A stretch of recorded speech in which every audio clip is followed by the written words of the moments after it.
یہ حدیث امام ابو حنیفہ نے صحابہ سے سنی ہے۔ تو امام ابو حنیفہ اللہ کے رسول کے شاگرد ہیں ایک واسطے سے، صحابہ حضور کے شاگرد ہیں بغیر کسی واسطے کے، یہ ہے امام ابو حنیفہ۔ اس طرح کئی حدیثیں ہیں، 17 حدیثیں ایسی ہیں جو انہوں نے صحابہ کرام سے ڈائریکٹ پڑھی تھی۔ کچھ لوگ کیا کہتے ہیں، ابو حنیفہ تو ویسے 17 حدیثیں یاد تھی، اور میں نے کہا بے وقوف ہو، 17 وہ یاد تھی جس میں ڈائریکٹ حضور پاک کے شاگرد ہیں ایک واسطے سے، ورنہ تو امام ابو حنیفہ ہزاروں حدیثوں کا حافظ ہے۔ اپنے بیٹے کو نصیحت کرتے ہوئے فرمایا، بیٹا حماد 5 حدیثیں سناؤں، اسے پکڑ لے۔ کہ ابو یہ 5 حدیثیں کس بنیاد پہ سنا رہے ہو؟ کہ جماعتها من 1105 حدیث، میں نے 5 لاکھ حدیثوں میں تجھے سنانے کے لیے 5 حدیثوں کا انتخاب کیا ہے۔ 5 لاکھ حدیث تھے، 5 حدیث کو چنا ہے تمہیں سنانے کے لیے۔ امام ابو حنیفہ کی نصیحتیں چھپ چکی ہیں، ان میں 5 روایتیں موجود ہیں کہ نیت یوں رکھو، اپنی ترتیب یوں رکھو، روزی یوں رکھو۔ وہ اس پر اپنے بیٹے حماد بن ابی حنیفہ کو امام صاحب نے نصیحت فرمائی۔ یہ امام ابو حنیفہ ہے، یہ ان کا کارنامہ ہے، اور ان کا نام نعمان ہے۔ ابو حنیفہ ان کی کنیت ہے، امام اعظم ان کا لقب ہے۔ نعمان یہ امام صاحب کا نام ہے، ثابت ان کے والد کا نام ہے۔ اور آپ کو پتہ ہے نعمان بن ثابت، یہ جو ثابت امام ابو حنیفہ کے ابو ہیں، ان کی فضیلت کیا ہے؟ حضرت علی المرتضیٰ کے ہاتھ پہ ایک شخص مسلمان ہوا، حضرت علی کا شاگرد بنا، حضرت علی کا کلاس کا گویا کہ مانیٹر بنا، اور حضرت علی المرتضیٰ کو تحفے دیتا، کبھی فالودہ اور کبھی کھانے کی چیز۔ اس کا نام تھا زوتی۔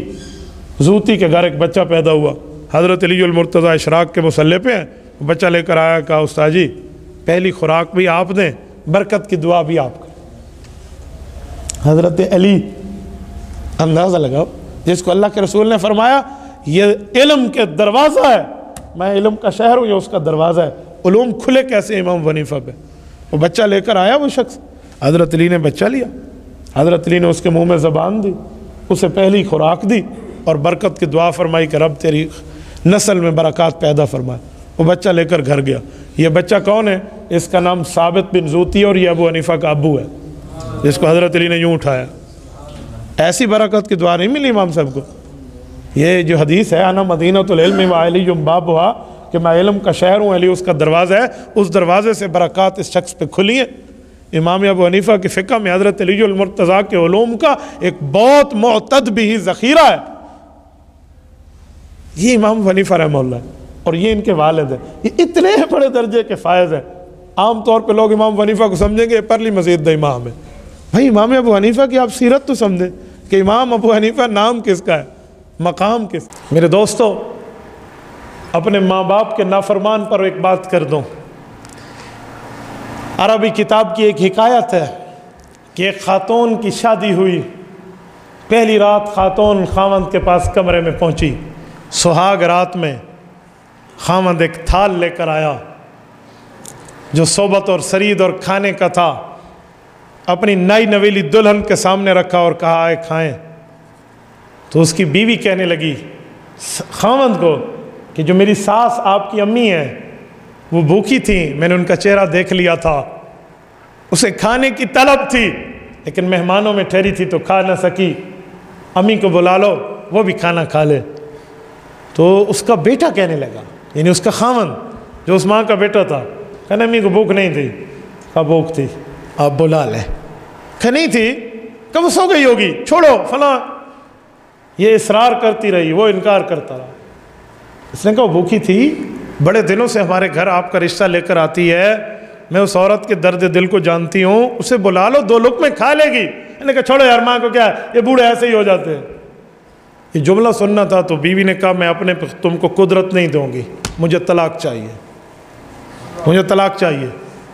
ہڈا پڑ گیا، شور شرابہ ہو گیا، انہوں نے کہا جی نہیں رہنا، میں نے، مجھے طلاق چاہیے۔ لڑائی ہو گئی، میکے والے آ گئے، اپنی بیٹی کو لے گئے، جرگہ بیٹھا، طلاق ہو گئی۔ اس خاتون کی ایک جگہ شادی ہوئی، اللہ نے اس کو اولاد سے نوازا، بچوں اور بچیوں سے نوازا، ماں باپ کے فرما بردار اولاد سے نوازا۔ ایک وقت آیا وہ ماں کو حج پہ لے گئے، یہ میدان عرفات میں جا کر بیٹھی ہیں، اور بیٹے ماں کو گویا نیچے پاؤں نہیں رکھنے دیتے، اس کی عزت کرتے ہیں، احترام کرتے ہیں، اور اس کا خیال بجا لاتے ہیں، احترام بجا لاتے ہیں۔ کھانے کا وقت ہوا، تو یہ کھانا اکیلے نہیں کھاتی تھی، بچوں کو پتہ تھا کوئی غریب عورت اسے بلاتے، اس کے ساتھ بٹھاتے، کوئی غریب جا رہا ہوتا تو اس کے بچے اس کا منہ دھلواتے، اسے کھانا کھلاتے۔ اسی اسلام میں ایک شخص کو دیکھا پراگندہ بالوں سے، وہ ایک جگہ لڑکھڑاتا ہوا اور فضول قسم کی حرکات کرتا ہوا آ رہا ہے۔ بچوں نے اسے پکڑا اور اسے کھانا وغیرہ کھلایا، اس کا منہ دھلوایا اور بٹھایا۔ اچانک ہوا آئی اور اس عورت کے خیمے سے جو چادر تھی نا، جو آگے پردے کی لٹکی ہوئی تھی، وہ ہٹی، اور اس نے دیکھا کہ میرے بچے جس شخص کو کھانا کھلا رہے ہیں، جو فقیر اور ملنگ ٹائپ کا آدمی بیٹھا ہے، یہ تو وہی ہے جس سے میرا نکاح ہوا تھا اور طلاق ہوئی تھی۔ تو حیران ہو گئی، بچوں کو کیسے بلاؤ؟ کھانا وغیرہ کھا لیا، بلایا، پردے میں اس نے کہا کہ میں آپ کی وہی سابقہ بیوی ہوں جس نے آپ سے طلاق لی تھی، کیا ہوا؟ آپ کے اوپر کیا گزری؟ اس نے کہا آپ پہ کیا گزری؟ کہ یہ میری اولادیں ہیں۔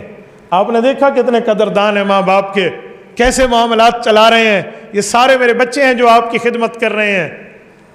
اس نے کہا میں تو ذلیل ہو گیا، میں برباد ہو گیا، میں نے ایک جگہ شادی کی، مجھے میری اولاد جو ملی بد نصیب ملی، انہوں نے مجھے مارا، کوٹا، ذلیل کیا، میری یہ ہڈی ٹوٹی، میری یہ ہڈی ٹوٹی، آج مجھے گھر سے نکال دیا، میں در در پھر رہا ہوں اور میں بے سارا، بے سہارا، بے آسرا اور بے سہارا ہوں، بس میری قسمت بری تھی، تیری قسمت اچھی۔ اس خاتون نے کہا ایسی بات نہیں ہے، ماں باپ کو ستانے والا وہ گناہگار ہے جس کی سزا آخرت تو آخرت دنیا میں بھی ملتی ہے۔ میں نے اپنے ماں باپ کی قدر دی تھی، آج اس کا بدلہ دیکھ لے، جو تو نے کیا تھا آج اس کا بدلہ دیکھ لے۔ تو میرے بھائیوں، جو وہ تجربے سے بتا رہے ہوتے ہیں اور اولاد ان کو بوڑھا بوڑھا کہہ کر، اولاد ان کے بڑھاپے کا مذاق اڑا کر ہٹ جاتی ہے، یہ یاد رکھنا وہ اپنا تجربہ دے رہا ہوتا ہے جو سونے سے زیادہ ہمارے لیے قیمتی ہے۔